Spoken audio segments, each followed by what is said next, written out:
Então hoje, esta é a última sessão teórica e vai ser assim um bocadinho mais leve do que as primeiras e vamos ver basicamente modulação de interação de proteínas. Primeiro, interação de proteínas com proteínas, o docking de proteína-proteína, e depois vamos ver as diferenças quando estamos a modelar a interação da proteína com um ligando mais pequeno. Para esta primeira parte, eu vou falar um pouco do que é o docking entre proteínas, dar-vos alguns exemplos de alguns algoritmos, e depois vou focar um pouco mais em alguns aspectos práticos, assim um pouco mais vagos, não tão definidos como os algoritmos, mas para vos dar uma ideia de como é que podem tentar atacar estes problemas na prática. Portanto, aqui vou detalhar um pouco mais isto neste aspecto do que outras das coisas que temos focado nesta disciplina, mais porque esta é a área onde eu trabalho mais, portanto acabo por puxar um pouco a brasa à minha sardinha e aproveito para falar um pouco mais disso. Portanto, vou falar de exemplos práticos de tentar encontrar um modelo para a interação de proteínas e depois um caso diferente em que nós estamos a tentar modelar a interação de proteínas que interagem muito rapidamente, de uma forma muito lábil, não ficam mesmo encaixadas a formar um complexo fixo. Depois aqueles complexos transientes e como é que podemos tentar lidar com eles. Então vamos ver primeiro que algoritmos é que nós usamos para docking de proteínas. A ideia aqui é que nós vamos começar, o nosso ponto de partida são as estruturas tridimensionais das duas proteínas que interagem. Nós vimos na semana passada como é que podemos tentar encontrar estes modelos quando não são determinados experimentalmente. Normalmente aqui vamos usar um modelo tirado do Protein Data Bank, ou assim, para cada uma das proteínas, e vamos usar esses.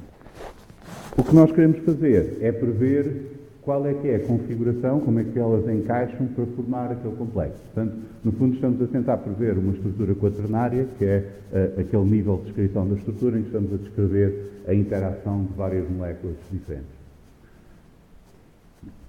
Há aqui uma premissa básica que nós vamos assumir para nos, no fundo, por questões práticas também, para poder simplificar a pesquisa, mas a ideia aqui é que é importante a superfície de contacto entre as duas proteínas. Isto, como vamos ver, é bastante útil do ponto de vista computacional, mas também tem algum fundamento teórico porque se não há ligações covalentes entre as proteínas, em cada ponto a interação vai ser sempre relativamente fraca. Portanto, nós vamos precisar de uma superfície relativamente grande para ter estabilidade, para manter aquelas duas moléculas grandes juntas. E isto é bastante útil do ponto de vista computacional porque a superfície de contacto, simplesmente a geometria ou encaixe entre as duas formas, é rápido de avaliar. Nós não temos de estar a fazer contas muito complicadas acerca da interação só para ver se as formas estão a encaixar. Desta maneira, nós conseguimos filtrar muitos milhares de milhões de possibilidades, porque há muitas maneiras diferentes de encaixar aquelas duas proteínas, e reter um conjunto já mais prático para depois podermos examinar em mais detalhe, de algumas centenas ou milhares de modelos, que depois podemos tentar avaliar de uma forma mais rigorosa. Portanto, esta será a abordagem genérica do docking de proteínas nestas duas fases. Aqui temos esta primeira fase onde fazemos uma pesquisa essencialmente geométrica. Pode, dependendo agora dos algoritmos, pode acrescentar outras coisas também, mas o básico será tentar encontrar um conjunto de modelos candidatos em que maximizamos a superfície de contacto entre as duas proteínas. A razão para isto é porque podemos fazer esse cálculo muito rapidamente. E as maneiras de fazer esta primeira pesquisa geométrica, a forma clássica é esta, o Fast Fourier Transform, eu vou explicar um pouco melhor, mas usa essas transformadas de Fourier para calcular a correlação entre matrizes, e é isso que depois usa para determinar as melhores configurações. Temos também outros métodos que olham para a superfície e organizam os vetores perpendiculares à superfície para otimizar a pesquisa. E vou falar um pouco também deste do Bigger, que usa mesmo as matrizes tridimensionais e depois técnicas de propagação de restrições para fazer essa pesquisa. Mas isto são os métodos para a primeira parte de pesquisa. A segunda parte da avaliação dos complexos é mais relacionada com questões de física e da interação entre os átomos, por exemplo, cargas e coisas assim desse género. Deste primeiro método, que foi mesmo o pioneiro no docking de proteínas, em 1992, consiste em definir a forma de cada proteína como uma matriz numérica tridimensional.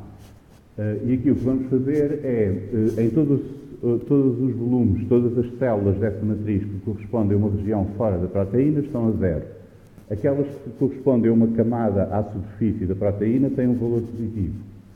E aquelas que correspondem à parte interna da proteína têm um valor grande que será positivo numa das proteínas e negativo na outra. E agora vamos calcular a correlação entre estas duas matrizes. E quando valores negativos estão sobrepostos, digamos assim, com os positivos, vamos ter um valor negativo muito grande. Quando positivo estiver com positivo, vamos ter um valor positivo, e quando estiver com zero, dá zero. Portanto, quando fazemos todos estes produtos na matriz de correlação, vamos ter picos correspondentes àquelas posições relativas em que maximizamos a sobreposição das regiões de superfície. Agora, para calcular estas matrizes de correlação, nós temos de estar a fazer os produtos e as somas de todas as linhas e colunas e assim, e isso é computacionalmente bastante dispendioso, mas pode ser feito de uma forma bastante mais rápida se calcularmos a transformada de Fourier das duas matrizes e calcularmos a correlação no espaço de Fourier. Eu não vou entrar em detalhes na parte matemática, não é muito relevante, mas isso é por essa razão que usam estes algoritmos de transformada de Fourier, o espaço de Fourier Transform, para fazer essa conversão de ambas as matrizes em espaço de Fourier, calculam aí depois a matriz de correlação. Mas o resultado é algo deste género. Se nós imaginarmos que temos as duas matrizes representando cada uma das proteínas, e se nós imaginarmos que as estamos a deslocar uma em relação à outra, vamos ter casos em que as proteínas não estão em contacto, casos em que a superfície está em contacto, ou casos em que a parte central das duas proteínas está a ser sobreposta. Portanto, aqui só estamos a ver uma fatia, mas isto seria uma estrutura tridimensional e há de haver algumas configurações onde estamos a sobrepor demais. O que acontece aqui é que se nós calcularmos a matriz de correlação entre aquelas matrizes, cada célula da matriz de correlação vai corresponder a uma daquelas posições relativas. E aquelas em que há sobreposição de superfície vão-nos dar uns picos positivos, porque as células à superfície estão marcadas com valores positivos. Aquelas que derem sobreposição na parte central vão cair aqui para o negativo, portanto aqui estão a ser descartadas.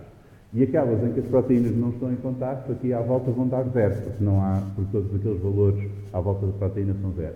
Portanto, olhando para a matriz de correlação, nós conseguimos identificar quais são as células em que temos estes picos e que correspondem, a coordenada desta célula corresponde a um vetor de translação de uma das matrizes em relação à outra.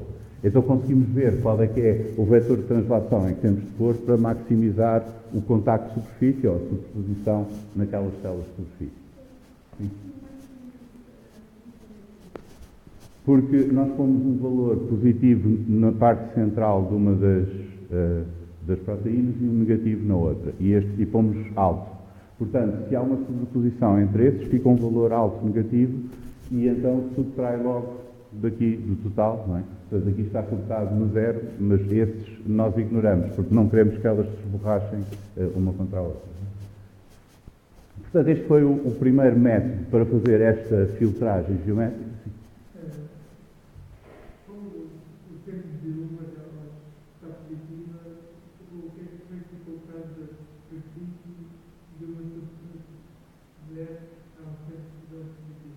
Aí também conta um pouco, sim. Se houver uma sobreposição, também. Portanto, este algoritmo permite alguma flexibilidade ou alguma sobreposição, desde que seja a superfície com a parte central. Se sobrepuseres demais e as partes do CERN tocarem uma na outra, aí já penaliza. Mas se for superfície com o núcleo, aí funciona. É claro que, provavelmente, quando tu tens a superfície de uma com o CERN da outra, Do outro lado vais ter a superfície com o cerne desta e como o desta está negativo, acaba-se por penalizar. Portanto, à parte de algumas situações muito excepcionais por causa da forma em que isso acontece para um lado e não para o outro, será difícil que tenhas muita subposição ali. Portanto, na prática, esses casos normalmente irão também ser penalizados por causa da outra ter um valor grande negativo. Agora, alguns requisitos para isto é que, primeiro, a matriz tem de ser suficientemente grande para incluir ambas as proteínas em todas as translações que sejam úteis. Portanto, basicamente, nós não podemos definir a matriz consistente só do tamanho da proteína, porque depois não cabia a posição da outra e não tínhamos aqui uma representação boa de todos os vetores de translação. E a transformada de Fourier muda a representação. Portanto, passamos daquela representação espacial da geometria da proteína para uma representação no domínio das frequências, para poder calcular a matriz de correlação mais rapidamente, mas depois é difícil, por exemplo, introduzirmos informação adicional acerca de distâncias entre os pontos das proteínas ou restrições geométricas destas. Portanto, isto são algumas desvantagens do FST. Há outros métodos que não exigem fazer esta conversão para espaço Fourier e então, ao poder lidar com as estruturas, mesmo no espaço geométrico onde elas existem, potencialmente podemos depois acrescentar mais informação. Vamos ver alguns exemplos disso depois. Este método, Geometric Hashing, o hashing consiste em, basicamente, isto é uma técnica de estruturar dados, em que nós vamos criar uma tabela que nos permite facilmente encontrar a informação que queremos. Um exemplo trivial de hashing é a lista telefónica. Vocês têm um capítulo para cada letra inicial, e então vocês vão... Bem, por acaso hoje em dia já não vão fazer isso, tem tudo no telemóvel, mas se usassem uma lista telefónica em papel, podiam logo começar, em vez de ter de procurar pela lista toda, iam só àquele capítulo que correspondia à letra inicial do nome da pessoa que vocês queriam. Portanto, aqui o que se faz é criar estes vetores que são perpendiculares à superfície de cada proteína, por toda a superfície, portanto, como se fosse um ouriço na proteína, e estes vetores estão todos apontados para fora, e guardar estes vetores numa estrutura de dados que está separada por região no espaço. Portanto, se eu tiver agora aqui outro vetor da outra proteína e quiser encontrar o mais próximo, eu não tenho de estar a procurar por todos estes vetores, tenho de ir apenas àquela caixa, digamos assim, onde estão os vetores dessa região do espaço. Portanto, com este hashing geométrico é muito rápido depois fazer a correspondência entre os vetores de uma proteína e os vetores da outra. E depois a comparação corresponde em deslocar a proteína de maneira a sobrepor alguns destes vetores de uma proteína com os da outra. Por exemplo, se sobrepusermos 3, ficam já as duas fixas uma em relação à outra. Medir as direções relativas destes, se eles estiverem antiparalelos, portanto um está a apontar para aqui, o outro está a apontar para ali, mas na mesma linha, quer dizer que a superfície aqui está complementar. Se eles tiverem um ângulo diferente, quer dizer que a superfície não está na mesma orientação. E, além disso, quando nós colocamos nessa configuração, sabemos todas as posições dos vetores da outra proteína e podemos comparar com todos os vetores que estiverem próximos. Portanto, ao encaixar um pequeno pedaço da superfície, conseguimos logo ver no resto da superfície se fica encaixado também ou se fica muito longe. Portanto, é assim que depois este algoritmo vai pesquisando diferentes combinações de superposição destes vetores para encontrar aquelas em que há mais complementaridade de superfície. Notem que ambos os casos o que estamos a ver é simplesmente a geometria. Neste caso estamos a descrever a superfície com esta nuvem de vetores, no outro caso estávamos a descrever a superfície com aquelas matrizes, mas estamos a olhar para o encaixe geométrico entre as duas proteínas.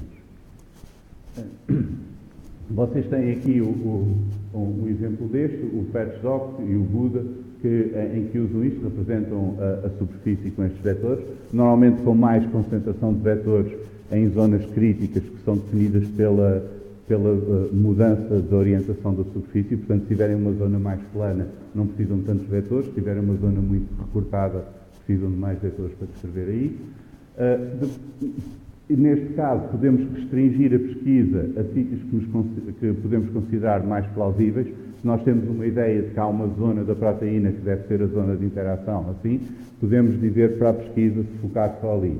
Isso é mais difícil de fazer, não conseguimos fazer isso tão bem no espaço Fourier Transform, porque quando transformamos a matriz em espaço Fourier, perdemos a ideia de onde é que é a zona geometricamente onde queremos fazer a interação.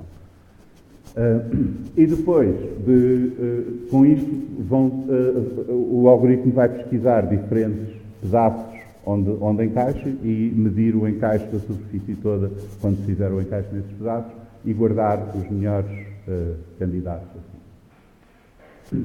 Outro exemplo disto, o Bigger é semelhante ao primeiro, do SAS Fourier Transform, no sentido em que também usa matrizes tridimensionais para representar as estruturas, mas neste caso cada matriz é mesmo só corresponde a uma estrutura, não precisa ter espaço para ter lá outra proteína. É definido também uma zona, uma camada externa correspondente à superfície e uma camada interna correspondente ao centro, onde nós não queremos superposições. Isto é mais ou menos a escala, cada célula tem um angstrom de tamanho, estes são os átomos sem os hidrogénios e também serve para mostrar que a camada da superfície é definida à volta da proteína. Portanto, quando duas destas matrizes estão encaixadas de maneira a sobrepor estas células de superfície, isto vai corresponder à distância realista entre as duas proteínas quando elas estão a interagir. Portanto, o primeiro passo é gerar estas grelhas. Estou a mostrar aqui só fatias das grelhas, mas a grelha é tridimensional. E depois vamos criar uma grelha para uma proteína, é o target. Tipicamente no docking faz-se a distinção entre a proteína-alvo e a proteína-sonda, o target e a probe. Mas a distinção aqui é apenas por conveniência, que normalmente a maior vamos usar como target, porque aí só precisamos de calcular a grelha dela uma vez, e a mais pequena é a probe, porque precisamos de calcular estas matrizes para cada orientação dessa proteína. Portanto, tipicamente será a mais pequena, porque poupamos algum tempo em refazer esses cálculos. Então, vamos pôr a maior como alvo, criamos a matriz S, vamos escolher uma orientação para a sonda, para a probe, criamos a matriz que representa essa, e vamos pesquisar as translações todas e vamos fazendo isto para todas as orientações da probe. O que nós estamos à procura, vocês imaginem que isto será a azul, temos aqui a matriz do target, mas que cortamos, e ali a vermelho a da probe, e estamos à procura de maximizar esta sobreposição entre células de superfície de uma com as células de superfície da outra, que é o que está aqui a ver. Há ali umas células em amarelo que são sobreposições entre a superfície de uma e a parte central da outra, mas essas simplesmente ignoramos. Isso não é bom nem mau, permite ter ali alguma folga quando estão a tentar encaixar. Não vamos permitir sobreposição entre a parte central de uma e a parte central da outra, porque isso indica que estamos a empurrá-las demasiado uma para cima da outra. E agora, como isto é feito no Bigger, eu não vou detalhar muito o algoritmo, mas a ideia é que nós podemos converter estas matrizes em segmentos. Nós sabemos que daqui a aqui, por exemplo, é a parte central, daqui a aqui é a parte central e assim. E quando estamos a fazer a translação, é fácil de saltar todas estas partes onde haveria sobreposição do core. Também podemos olhar para quais seriam as translações em que não haveria contacto entre os segmentos de superfície, e essas ignoramos, não precisamos de estar a deslocar a proteína aí. Portanto, dessa maneira, na verdade, a pesquisa não é por todos os passos de translação, é apenas por aqueles que seriam potencialmente úteis, porque sobrepõem zonas de superfície, mas não sobrepõem zonas centrais. Portanto, dessa maneira, o Bigger consegue ser tão ou mais rápido que o FFT sem ter de usar as transformadas de Fourier. Outro problema também que nós temos é que, quando nós determinamos as estruturas de proteínas sem estar a interagir com outras, tipicamente as cadeias laterais vão ficar espetadas alguns para fora. Ou porque ficam mesmo assim na estrutura, ou porque é difícil de ver no cristal, porque se elas estão demasiado soltas, não vão ter uma estrutura muito bem definida e podem ter de ser postas na estrutura depois no PDB, simplesmente por minimização de energia ou assim. Então vão tender a ficar esticadas, afastadas do resto. Mesmo que a proteína tenha essa estrutura quando está em solução, quando vai encostar-se a outra, essas cadeias laterais vão se acomodar para permitir uma interação melhor.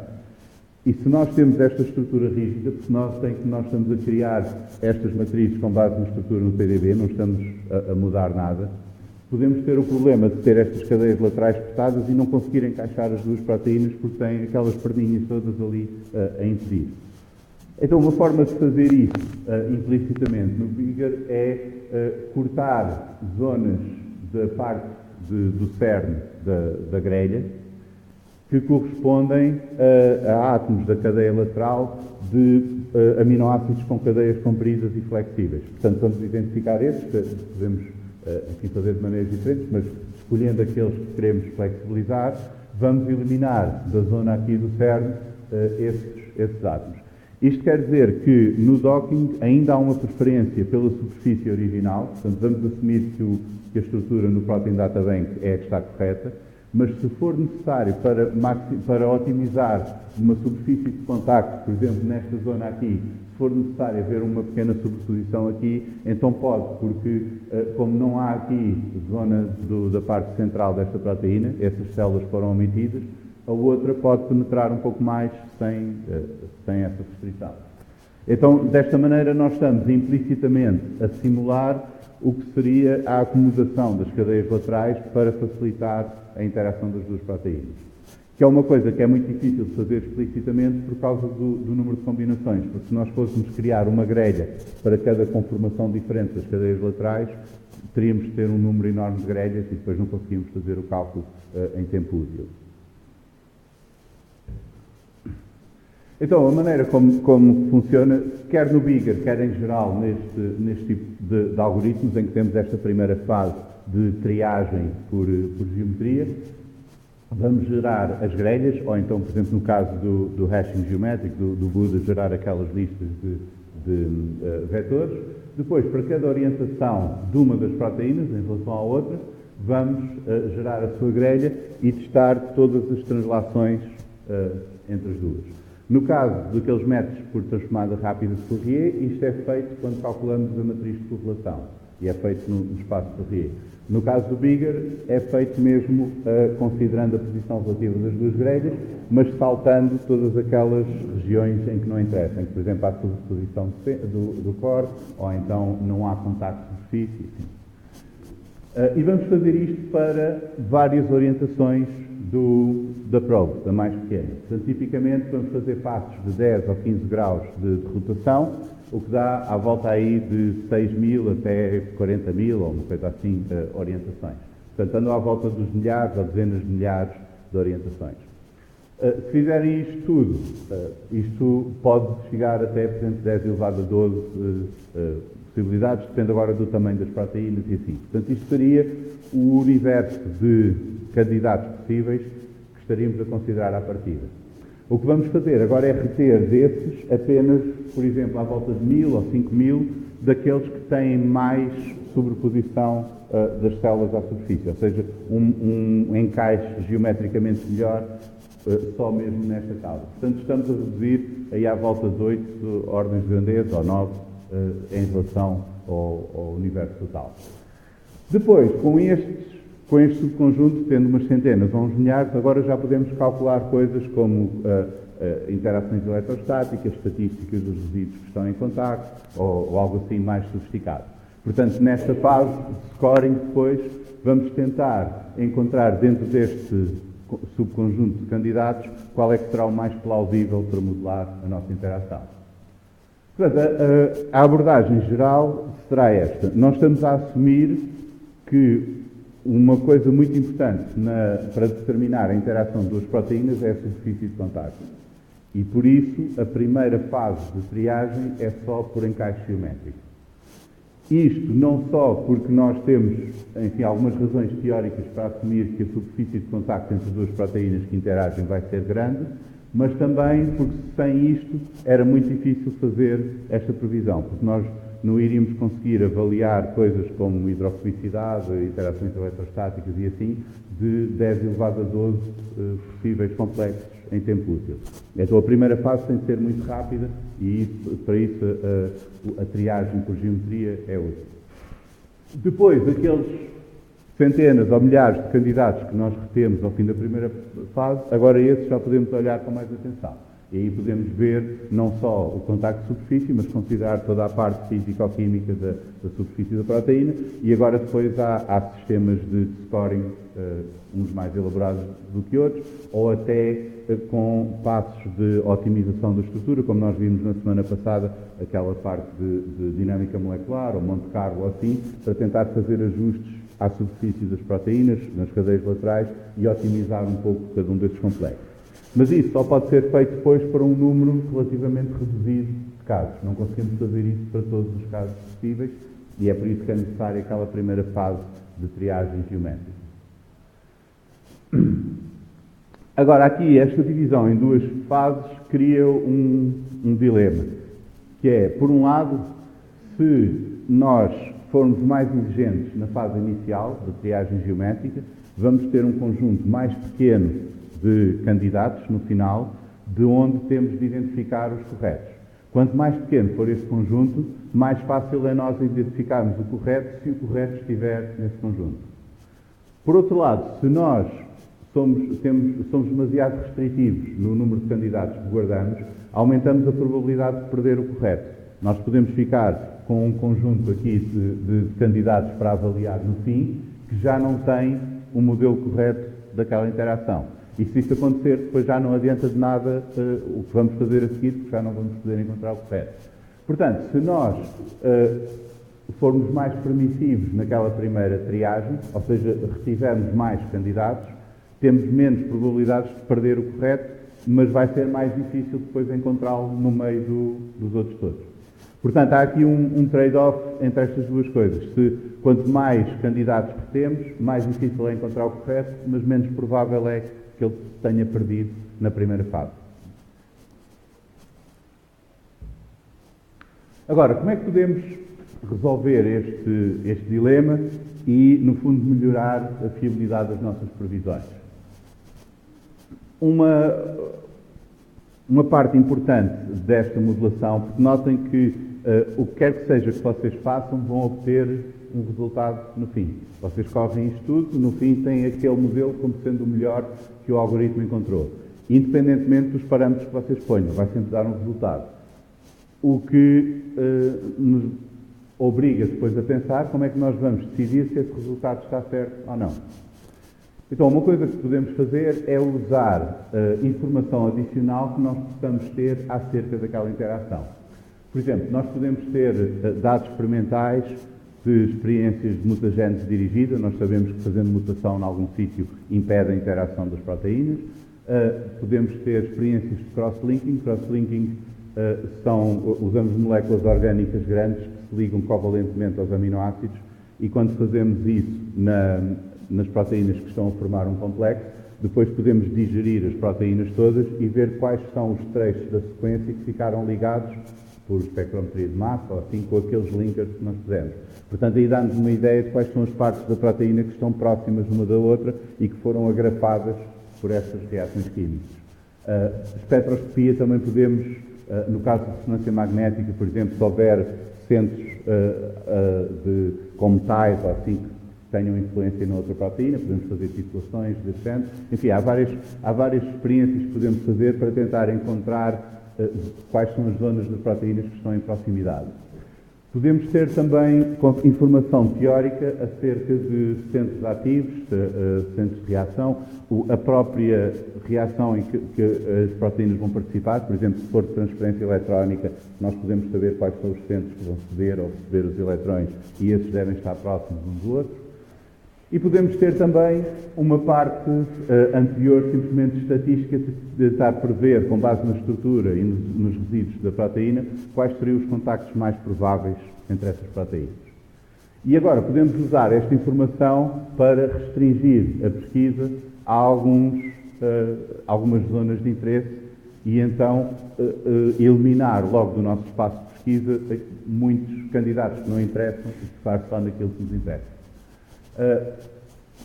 Vários algoritmos permitem fazer algumas destas coisas, mas há alguns que usam, por exemplo, o Bigger e o Haddock, são mesmo pensados para integrar esta informação na pesquisa. Portanto, se vocês tiverem informação desta, convém usarem alguns algoritmos em que seja mais fácil usar este tipo de dados.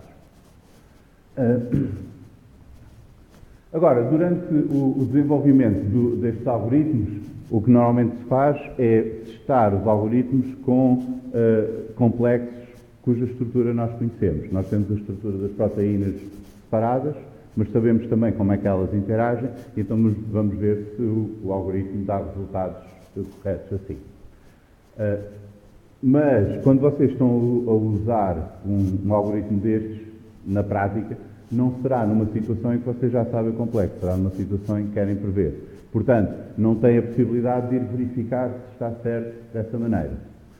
No entanto, a ideia de validar o resultado continua a ser importante. E para isso é importante retermos alguma informação independente que nós possamos depois usar para avaliar criticamente o resultado do docking, para ver se aquilo correu bem. Portanto, é importante, em geral, vocês terem alguns dados à parte com os quais possam confrontar os resultados, os modelos que o algoritmo docking vos dá, para ver se faz sentido face à informação que vocês têm.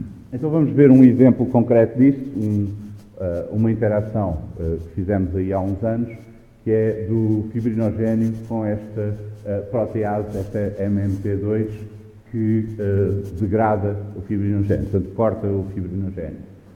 E aqui isto é um exemplo de como nós podemos combinar as simulações do docking, as previsões de docking, com dados experimentais para tentar validá-los. O ponto de partida aqui foi, do lado da MMP2, desta enzima, o que nós temos no Protein Data Bank é a estrutura da proenzima, portanto é a enzima inativa. E tem este domínio aqui que é clivado quando a enzima é ativada. Portanto, a estrutura mesmo da enzima não será esta que está no PDB e nós tínhamos de remover esse domínio para usar a estrutura como seria a protease ativa.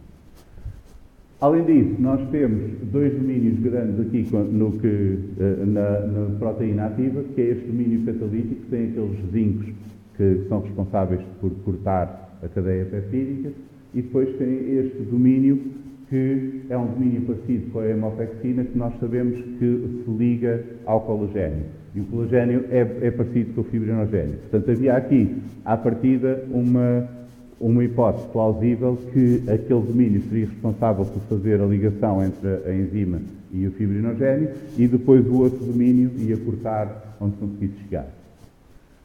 Do lado do fibrinogénio havia também alguns problemas, que é o fibrinogénio é um hexâmero, nós temos aqui um trímero e depois tem a mesma coisa do outro lado, só que uma parte da estrutura que nós tínhamos no PDB não estava determinada. Portanto, havia aqui uma zona de 272 resíduos da cadeia alfa que simplesmente não se via na estrutura. E então, tudo o que estava para este lado não era muito fiar na estrutura que nós tínhamos. Portanto, isto é o exemplo de alguns problemas práticos que vocês podem ter e notem que não conseguem saber isto simplesmente descarregando o PDB e usando. Portanto, convém vocês irem ver ao artigo da estrutura ou a descrição no PDB e assim estes problemas com as estruturas e não usar as coisas às cegas. Aqui fizemos uma primeira experiência separando o domínio catalítico e o domínio tipo hemopexina da MMP2 e fazer o docking de cada um desses domínios com o trímero do fibrinogénio. E o que podemos ver é que quando fazemos o docking daquele domínio semelhante à hemopexina, nós vemos zonas concentradas. Aqui é um bocado difícil de saber porque nós não temos a estrutura completa aqui, portanto não sabemos como é que o fibrinogénio é exatamente deste lado. Mas aqui mais para este lado nós conseguimos ver aqui nuvens onde o encaixe geométrico daquele domínio com o fibrinogénio é melhor ali naquelas zonas. Enquanto quando fazemos com o domínio catalítico ele parece muito mais disperso. Portanto, Se nós assumirmos que quando as duas proteínas interagem bem, há de haver ali uma zona em que elas encaixam bem, quando nós procuramos por complementaridade geométrica, é natural que vamos encontrar muitos modelos parecidos naquela zona, onde o encaixe é melhor. Enquanto que se elas não encaixarem bem uma com a outra, o que vamos ter é simplesmente o que vier, são os 1000 melhores que estiver lá, mas podem ser muito mais dispersos. Portanto, isto é um indício de que aquilo que nós assumimos por analogia com o que acontece com o colagênio é capaz de se aplicar aqui também, porque nós vemos os modelos que obtemos com o docking do fibrinogénio com cada um destes domínios têm padrões diferentes. Já agora não sei se eu esqueci de dizer isso, mas acho que se percebe, cada bolinha destas o que está a representar é simplesmente o centro do domínio. Porque se nós puséssemos tudo isto representado aqui, depois ficava uma nuvem enorme e não se conseguia distinguir as estruturas. Então, cada uma destas aqui, nós estamos a representar só com uma bolinha no centro geométrico e estamos a representar aqueles 1000 modelos que nós retivemos da primeira parte. As cores indicam a pontuação que nós atribuímos depois quando fazemos a avaliação por interação eletrostática, hidrofobicidade, etc. Então esta foi a abordagem que seguimos aqui. Foi começar por escolher os melhores modelos da interação daquele domínio tipo hemopexina com o fibrinogénio, mas usando como critério para selecionar esses melhores a interação eletrostática, porque parecia ser mais importante aqui, muito mais importante do que interações hidrofóbicas e outras. Depois de escolher os melhores modelos aqui, nós vamos considerar que o domínio catalítico está próximo deste da hemopexina, porque eles estão ligados por esta cadeia aqui, este loop, não é? Que é capaz de ser flexível, isto potencialmente pode abrir e o domínio catalítico mexer, mas não pode ir muito longe do outro domínio, porque está ligado lá por aquela parte da cadeia. Então esse seria o nosso modelo. Vamos considerar como ponto de partida o domínio da hemopexina ali ligado e vamos fazer o docking do domínio catalítico à volta onde ele poderia chegar, pondo uma restrição entre estes dois lados. Portanto, o que podemos fazer aqui é simplesmente dizer que a distância entre esta parte e esta não pode aumentar muito. Não dá para esticar aquela cadeia. Mas, à parte disso, estes domínios podem mexer em relação ao outro se assumirmos que aquela parte é flexível. Depois, o que vamos fazer é procurar a distância entre o domínio catalítico, entre o zinco do domínio catalítico e a cadeia principal do fibrinogénio onde ele encaixa. E agora podemos ver onde é que esses átomos de zinco vão ficar. Portanto, partimos aqui do docking do domínio tipo hemopexina. Esta parte temos de ignorar, porque talvez seja importante, mas como nós não sabemos o que é que acontece à cadeia alfa aqui, e são 270 resíduos, portanto ainda é uma parte grande, nós não sabemos como é que esta estrutura está realmente, portanto não podemos desconsiderar aquela parte. Os 5 modelos melhores, aqui por este critério de eletrostática, vão dar nestes sítios, portanto aqui estão mesmo a representar o domínio tipo hemopexina, dá para ver o tamanho relativo entre estas proteínas, eles estão todos sobrepostos ali. E agora vamos fazer um docking com o domínio catalítico a partir de cada um desses e ver onde é que eles onde é que vamos encontrar modelos em que o zinco do domínio catalítico está próximo do backbone do fibrinogénio. Portanto, aqui será o que nós fazemos quando não aplicamos restrições, portanto, fazemos apenas o docking do domínio catalítico ao fibrinogénio sem restringir pela posição do domínio tipo hemopexina, e aqui em baixo é os que obtemos obrigando o domínio catalítico a ficar perto de um daqueles modelos. O padrão é mais ou menos semelhante, mas estes ficam bastante mais tocados. Portanto, a especificidade do domínio catalítico por alguns sítios parece ser menor quando nós o pomos simplesmente à balda do que quando o obrigamos a ir lá conforme a posição do domínio tipo hemopexina. Agora, o que é que podemos tirar daqui? Nós temos as zonas dos resíduos das cadeias em que encontramos sítios que, se o domínio catalítico estiver perto do outro, do tipo hemopexina, consegue morder a cadeia com os átomos de zinco. Portanto, isto seria a partir do que nós podíamos prever, que seriam os pontos iniciais da degradação do fibrinogénio com esta protease. Agora, como é que nós podemos validar isto? Porque isto, notem que nós estamos a assumir estas coisas, pode parecer razoável, mas isto alguma coisa tem de dar. Portanto, agora a questão é, será que isto é correto ou simplesmente estamos a assumir coisas erradas e estamos a dar isto porque tinha de dar algum resultado? Então, o que vamos fazer agora é olhar para o resultado da digestão do fibrinogénio com aquela protease. Portanto, isto aqui é uma eletroforese. Temos aqui as três cadeias. A alfa tem 66 kDa, na beta 52 e a gama 47. Portanto, aqui a alfa está amarelo, a beta a verde e a gama a azul. Sim, aqui vê. Aqui vem o amarelo da alfa, depois a beta a verde e a gama a azul. Aqui esta primeira pista será sem protease. Portanto, isto são simplesmente as três bandas das três cadeias do fibrinogénio. E o que podemos ver aqui depois é o resultado da digestão durante 2 horas, 5 horas, 20 horas, etc. Logo ao fim de 2 horas podemos ver que a cadeia alfa praticamente desapareceu. Portanto, a cadeia alfa é aquela que é degradada mais depressa. É a que está representada a amarela. Depois temos a degradação da cadeia beta a seguir. Portanto, a alfa será aquela que desapareceu quase logo. E a cadeia beta vai desaparecendo, ao mesmo tempo que vai aparecendo aqui uma banda que está aproximadamente a 2/3 da massa.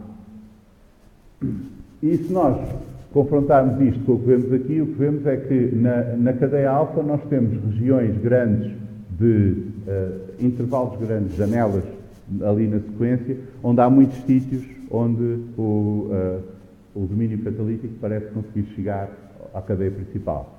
Portanto, isto parece ser consistente com o resultado que a cadeia alfa é que é mais sensível à digestão e é aquela que é a primeira logo a ser degradada. Depois, na cadeia beta, nós encontramos principalmente aqui, à volta do 374, mas encontramos também outras zonas, aqui na posição 196, e isto dá-nos, por exemplo, o 364 dá à volta de 3/4, o 251 dá um pouco mais de metade. Aqui também não temos muita precisão acerca das bandas, mas estes podiam ser aquele corte aproximadamente a 2/3. E depois temos a gama, parece muito lenta a ser degradada. Portanto, a gama é de longe a mais resistente e no docking também nós praticamente não encontramos, se nós fizermos o docking sem restrições, não encontramos nada aqui na gama, mesmo fazendo com restrições só temos muito poucos modelos em que parece que o domínio catalítico consegue cortar a cadeia gama. Portanto, esta é a ideia em que nós fizemos o docking assumindo algumas coisas, fomos validando, por exemplo, olhando para os resultados, comparando os padrões de resultados que estamos obtendo com cada um dos domínios e assim, mas é importante ter, nesta fase final, alguma coisa que nos permitisse, pelo menos, ver se o resultado que temos é muito disparatado ou não. Porque se, vamos supor que isto tinha sido ao contrário, nós tínhamos encontrado muitas zonas possíveis de corte na cadeia gama e nenhuma na alfa. E quando olhávamos para aqui e víamos que a gama era a que durava mais tempo e a alfa não, então o docking provavelmente estava errado. Porque estávamos a dizer uma coisa que não fazia sentido com os resultados que tínhamos tido. Portanto, qual é resumindo aqui, notem que os detalhes neste caso não vão ser iguais aos detalhes de um outro caso qualquer em que vocês usem docking. Mas a abordagem genérica será esta.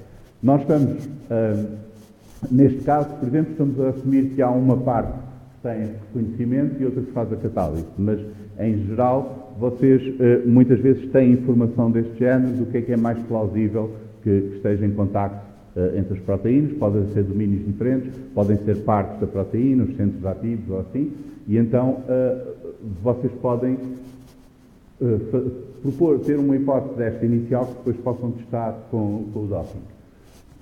Depois fizemos isto por partes com aquelas restrições, olhámos para as zonas acessíveis ao zinco catalítico e comparámos com resultados experimentais. E esta também é uma ideia importante, que é não fazer simplesmente o docking e aceitar o resultado, não só na parte do docking, mas em bioinformática em geral, porque vocês têm quase sempre métodos que dão resultado.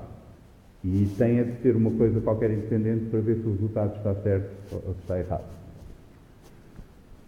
Agora, outras coisas que podemos fazer. Podemos tentar procurar prever contactos plausíveis entre as proteínas, olhando, por exemplo, para a conservação nas sequências.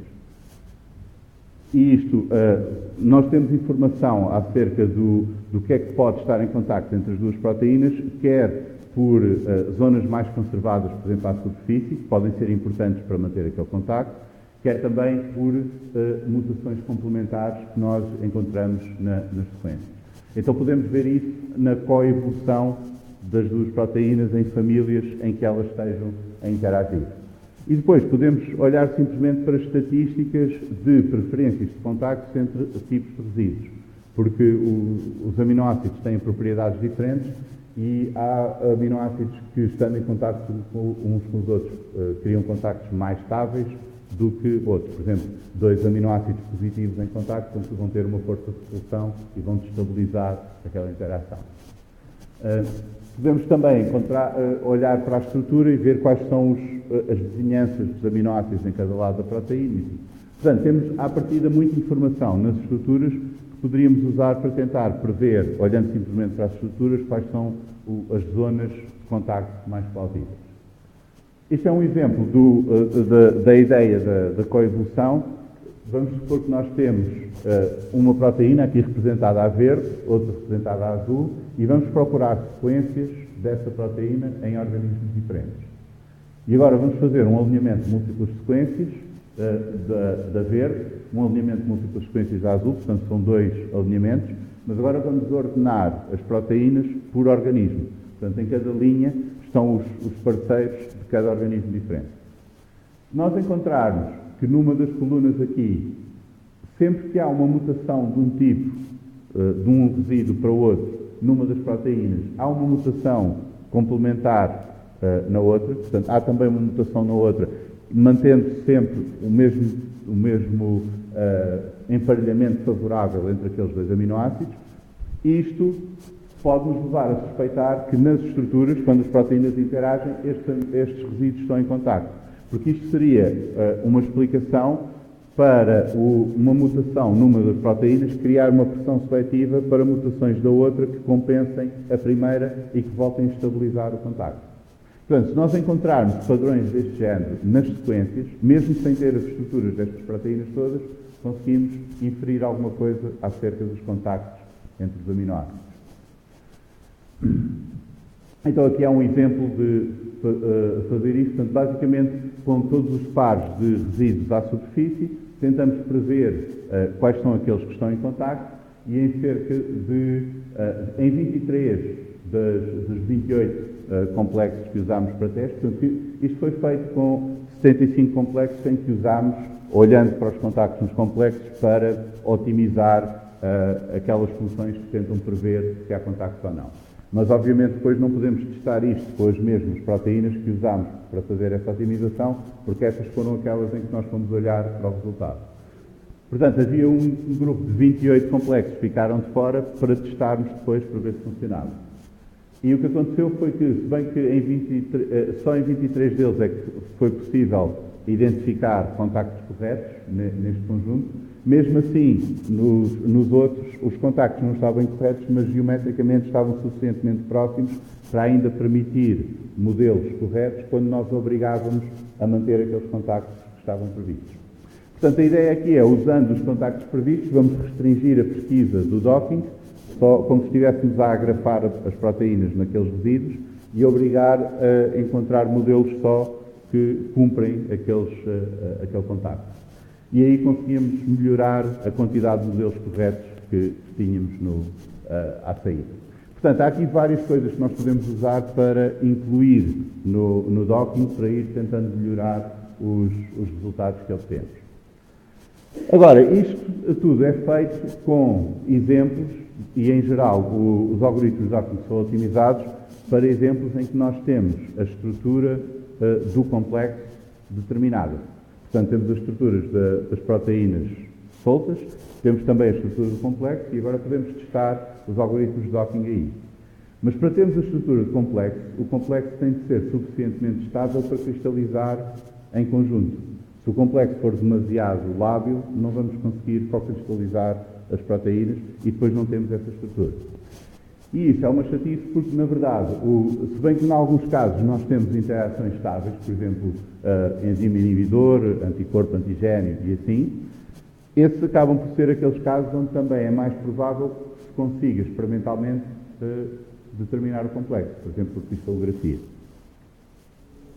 Os casos em que nós não temos, que não há essa estabilidade, em que não conseguimos determinar por cristalografia, seriam aqueles em que seria mais importante fazer uma modulação dessa interação, porque não temos outra maneira de tentar prever o complexo. Mas aí não temos essa estrutura para conseguir otimizar o algoritmo. Portanto, aqui, se vocês olharem para a maneira como são desenvolvidos e testados os algoritmos de docking, há esta distinção, basicamente, entre o bound docking, em que nós pegamos no complexo, separamos as duas estruturas, fazemos o docking e vemos se conseguimos recuperar o complexo.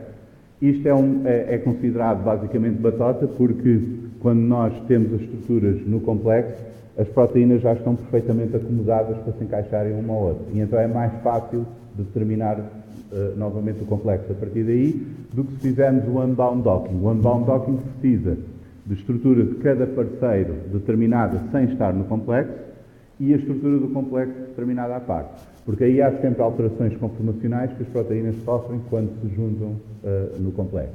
Portanto, este será o mais realista, em que nós usamos estruturas cristalizadas separadamente, mas ainda assim todo o desenvolvimento destes algoritmos de docking está enviesado para aqueles complexos que são suficientemente estáveis para haver também o complexo cristalizado. Porque senão nós não tínhamos essa bitola, essa forma de testar os algoritmos. Agora, infelizmente, muitas das interações não são de proteínas que se juntam e ficam agarradas, mas são de proteínas que fazem qualquer coisa rapidamente e afastam-se outra vez. E essas interações depois são difíceis de capturar no cristal, porque é difícil depois obrigar essas proteínas a co-cristalizar. Então, o que acontece aqui é que, na prática, do ponto de vista até do desenvolvimento deste software, há aqui um conjunto grande de interações que são muito interessantes, porque, aliás, até se calhar é a maior parte delas, porque a maneira como as proteínas interagem, em geral, não é formando complexos estáveis, é simplesmente uma coisa rápida, porque têm de participar, têm de haver turnover, têm de participar depois noutras reações e assim. E esses são aquelas interações para as quais depois não temos estrutura no PDB. Então agora, para modelar isto, temos o problema que, se calhar, todos os métodos e scores e assim que são desenvolvidos para complexos estáveis podem não ser apropriados para complexos que são demasiado lábeis. E é muito difícil testar estes algoritmos porque nós não temos as estruturas com as quais comparar. Além disso, há aqui uma coisa que nós tivemos sempre a assumir implicitamente no docking, que é, nós no fim queremos obter um modelo que é representativo daquela interação, porque estamos a assumir que as duas proteínas encaixam de uma maneira específica. Mas no caso de interações mais lábeis, pode não ser que seja um modelo que representa essa interação, mas mais uma nuvem de possíveis formas das proteínas interagir. Então aqui temos uma abordagem diferente, que é tentar olhar para os padrões que obtemos quando simulamos o docking. Nós podemos agora ver o docking não como uma pesquisa pelo melhor complexo, mas como uma amostragem dos espaços de possíveis interações onde elas se concentram como sendo as melhores. Portanto, se nós imaginarmos a paisagem, digamos assim, o terreno de energia das duas proteínas a interagir, vai haver zonas de energia alta em que a interação não é favorável, mas depois há de haver umas zonas mais baixas onde a interação é favorável. E se as proteínas têm de rapidamente encontrar essa configuração e depois afastar-se novamente, essa região não pode ser um vale apertado e fundo, porque senão elas demoravam tempo a encontrá-lo, mas depois ficavam lá encravadas. Tem de ser algo, não é, uma bacia mais larga e mais suave, onde elas possam facilmente entrar e sair novamente. Então, será de esperar que, quando nós olhamos para o padrão de modelos que obtemos, vamos ter umas nuvens relativamente bem definidas, mas não simplesmente pontos, em que temos modelos que parecem ser favoráveis, que parecem plausíveis. Portanto, não sabemos bem como é que isto funciona, mas isto será apenas para ilustrar esta possibilidade agora de tentar aplicar o docking a interações que sejam bastante mais fugirias, mais lábias. Aqui temos um exemplo de um citocromo P450, o docking feito com ferredoxina, portanto esta estrutura aqui azul é o citocromo, as bolinhas aqui são os centros geométricos da ferredoxina, que é o parceiro de transferência eletrónica deste citocromo. Portanto, conseguimos fazer os eletrões passarem de um para o outro, mesmo in vitro. E aqui temos o docking com uma histona, que tem o mesmo tamanho que a ferredoxina, mas que não há razão nenhuma para crer que interaja com o citocromo. Portanto, uma coisa que podemos ver aqui é que o docking vai-nos dar sempre resultados. Mesmo que nós ponhamos duas proteínas que não têm nada a ver uma com a outra e que não interagem, vai-nos sempre dar alguma coisa. Mas também conseguimos ver que a dispersão da histona à volta do citocromo, a forma como os modelos estão dispersos aqui, é bastante maior do que no caso da ferredoxina. E isto seria de esperar se nós assumirmos que no caso do parceiro fisiológico, como não é uma interação rápida, tem de haver sítios onde se concentram interações melhores, e nós conseguimos encontrar isso quando olhamos para os melhores modelos do docking, conseguimos encontrar essas nuvens relativamente bem definidas. Enquanto que, se não têm nada a ver um com o outro, aquilo vai estar espalhado mais ou menos aleatoriamente. Claro que agora precisamos de medir, quantificar essa distribuição. E uma forma de fazer isto é fazendo o histograma das distâncias entre os vários modelos. Se nós medirmos a distância de todos os pares destas bolinhas aqui, que representam o centro geométrico do parceiro, nós podemos fazer um histograma deste género, e se elas estiverem em manchas muito concentradas, vamos ter maior número de distâncias curtas do que temos se elas estiverem em manchas mais dispersas. Aí vamos ter um maior número de distâncias maiores entre elas. Portanto, se olharmos para estas distribuições, nós podemos ver diferenças entre os diferentes padrões de docking que encontramos. Claro que isto podemos normalizar, em vez de medir mesmo as distâncias aqui, vamos encontrar o raio médio destes pontos todos e aproximar isto como se fosse uma esfera sempre do mesmo tamanho, que é para podermos comparar proteínas diferentes desta forma. Isto porque, se nós tivermos uma proteína maior aqui, as nuvens vão simplesmente ficar mais afastadas entre si e distorcem-se as distâncias. Mas fazendo essa normalização, depois nós podemos comparar, no caso do docking, as várias distribuições de distâncias que encontramos entre dockings diferentes. Por exemplo, aqui temos este citocromo P450, o docking feito com várias ferredoxinas de organismos diferentes, e aqui temos o controle, que é a histona. E nós podemos ver que há aqui uma concentração maior de distâncias curtas quando fazemos o docking com as ferredoxinas, ou seja, temos manchas mais concentradas nos padrões dos modelos que obtemos, mas quando olhamos para o controle não é tão concentrado assim, portanto parece estar mais disperso. E neste caso nós conseguimos ver pelo menos que é plausível que isto esteja a refletir a interação com a ferredoxina e obviamente que a histona, como não tem nada a ver com aquele citocromo, não está adiantado nada aqui. Claro, pode acontecer o contrário também. Aqui temos o caso em que o controle está muito mais concentrado do que o que devia ser os parceiros mesmo, e isto sugere que os parâmetros que nós estamos a usar para aquele docking não são corretos, porque aquilo é capaz de nos estar a dar resultados de jeito.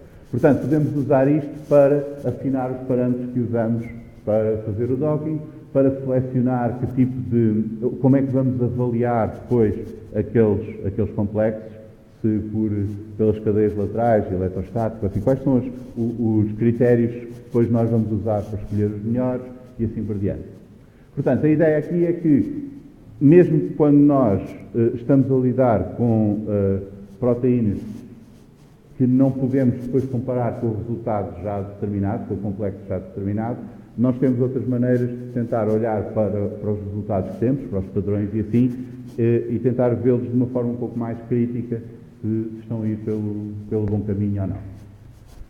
Portanto, na prática, se vocês derem uma olhada aqui no CAPRI, o CAPRI é um programa regular de avaliação de métodos de docking, o Critical Assessment of Prediction of Interactions, que basicamente como funciona é quando os cristalógrafos determinam um complexo de umas proteínas cujas estruturas já sejam conhecidas, há um embargo na publicação dessa estrutura, do complexo, e durante esse período eles fornecem esse complexo aos organizadores do CAPRI, que depois dizem a quem quiser participar, faça o docking daquelas duas proteínas e eles depois conseguem avaliar as previsões.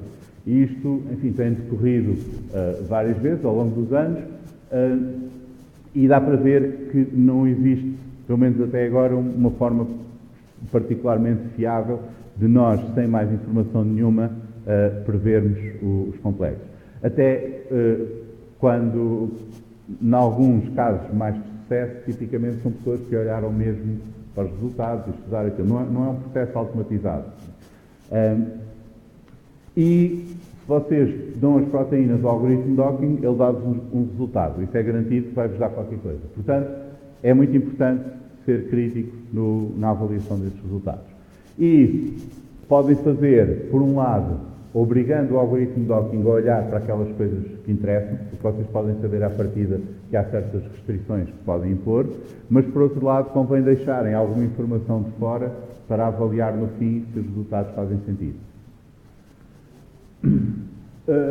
Vocês têm vários exemplos de software e de servidores que estão disponíveis, por exemplo o FlexPro, ZDock, Hex, Adoc, etc.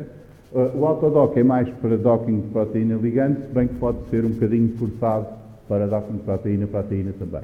Notem, no entanto, que isto é uma coisa que está sempre a mudar, nem sequer garanto que ainda estejam estes servidores disponíveis, portanto, se vocês quiserem fazer docking a qualquer momento, façam uma pesquisa para ver o que é que está disponível e, idealmente, deem uma olhada no CAPRI nos últimos anos, só para terem uma ideia de quais são os algoritmos mais em voga ou mais fiáveis num dado momento. Isso é uma coisa que está a mudar bastante de ano para ano.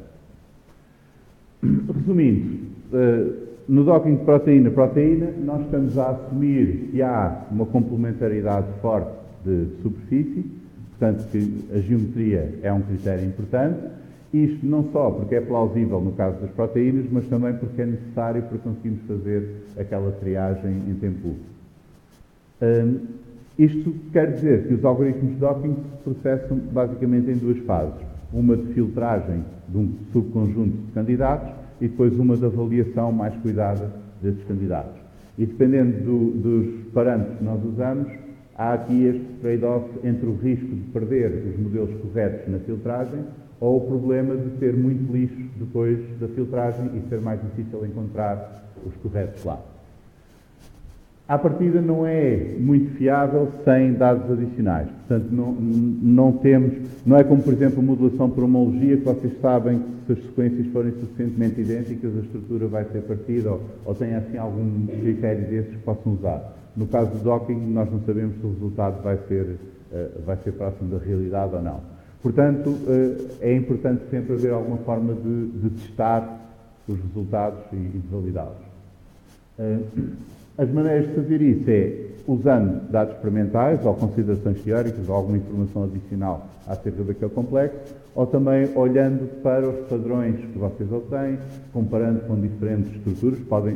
Muitas vezes, quando estão a tentar modelar a interação de uma proteína com um parceiro, vocês podem mudar o parceiro e ter outras estruturas partidas para ver se há consistência naqueles resultados e assim por diante.